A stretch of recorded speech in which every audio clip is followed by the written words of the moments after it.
Assalamualaikum warahmatullahi wabarakatuh. Waalaikumsalam warahmatullahi wabarakatuh. Selamat sore semua. Sebelumnya saya ucapkan terima kasih kepada kalian yang telah berkumpul di ruangan ini. Tujuan saya mengumpulkan kalian di sini adalah untuk membahas target pemasaran aplikasi kita yang sebelumnya tidak mencapai target apa yang kita harapkan. Target yang saya tentukan adalah perusahaan ini bisa menjadi the best aplikasi Asia Tenggara.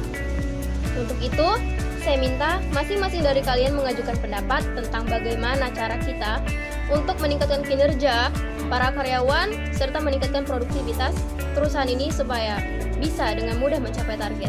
Silakan. Izin berpendapat. Ya.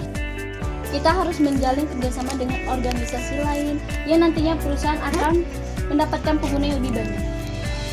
Selain itu, lakukan juga pemasaran online dengan media untuk memasarkan aplikasi 4G Switcher yang kita buat.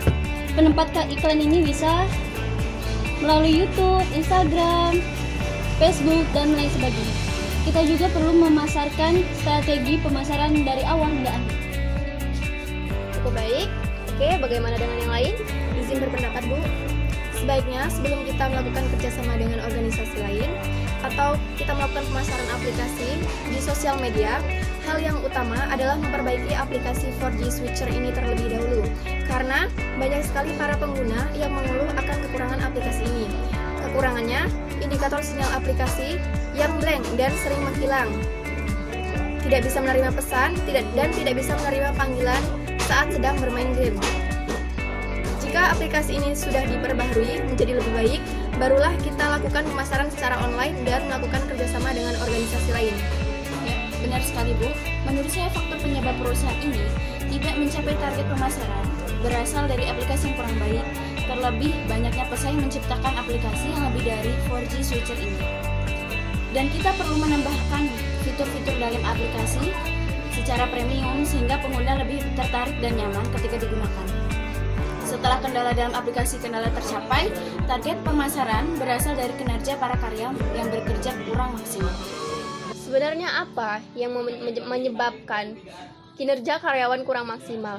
Saya minta di sini kalian untuk mengajukan pendapat kalian sekaligus keluhan kalian supaya kita mudah untuk mengevaluasi kesalahan apa yang membuat perusahaan ini tidak mencapai target. Mohon maaf, Bu, sebelumnya. Jadi, kurangnya kinerja para karyawan adalah karena kurangnya perhatian manajer terhadap karyawan. Adanya penilaian kinerja yang tidak transparan membuat kami enggan bekerja secara maksimal.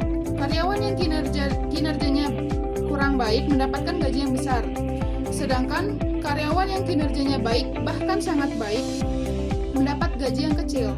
Selain itu, hak-hak para karyawan seperti jenjang karir, kenaikan gaji, tunjangan hari raya, tunjangan kesehatan harus dipenuhi.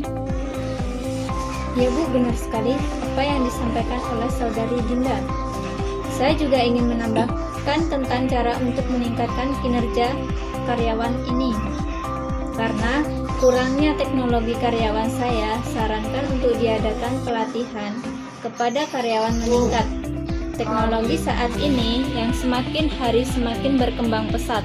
Dengan begitu para karyawan dapat meningkatkan kualitas serta selalu bisa mencapai aplikasi yang terbaik, yang intinya akan bersaing di pasaran sehingga dapat mencapai target, yakni menjadi super aplikasi Asia Tenggara.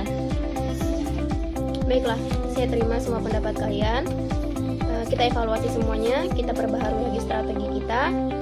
Yang perlu kalian ingat, semakin besar profit yang perusahaan dapatkan, maka semakin besar pula gaji dan bonus yang akan kalian terima. Izin bertanya, Bu. Silakan.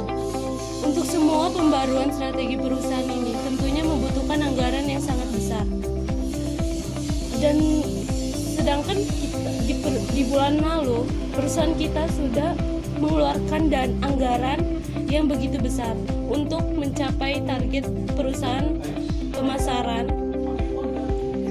dan hasilnya pun tidak sesuai dengan apa yang kita harapkan. Dan bagaimana kita mendapatkan sumber dana itu? Baiknya kita gunakan dulu modal perusahaan. Masalah hutang atau perlengkapan yang kurang, akan kita bayarkan setelah kita mendapat profit. Izin menyanggah, Bu. Silakan. Apa tidak sebaiknya kita menjalin kerjasama saja dengan perusahaan lain atau investor baik domestik maupun non-domestik? Saya rasa ini adalah jalan yang terbaik. Daripada harus memakai modal perusahaan yang seharusnya dipakai untuk melunasi hutang-hutang perusahaan dan untuk memenuhi kebutuhan lainnya. Yang dikhawatirkan, jika hutang perusahaan belum dibayarkan, maka citra perusahaan akan buruk. Saya sangat setuju dengan pendapat Saudari Yulistiani, Bu, karena hutang perusahaan ini diberi batas akhir pembayaran. Lebih baik kita mencari investor dan nantinya diterapkan sistem bagi hasil. Ya, saya rasa ini ide yang cukup cemerlang. Semua kegagalan perusahaan akan kita benahi bersama-sama. Ingat, pesaing kita semakin banyak. Selain untuk pencapaian target, perusahaan ini saya adakan untuk menjalin kerjasama yang lebih akrab lagi antara manajer dan karyawan. Mungkin cukup itu saja. Rapat kali ini kita sudahi. Salam sejahtera dan semangat! Semangat!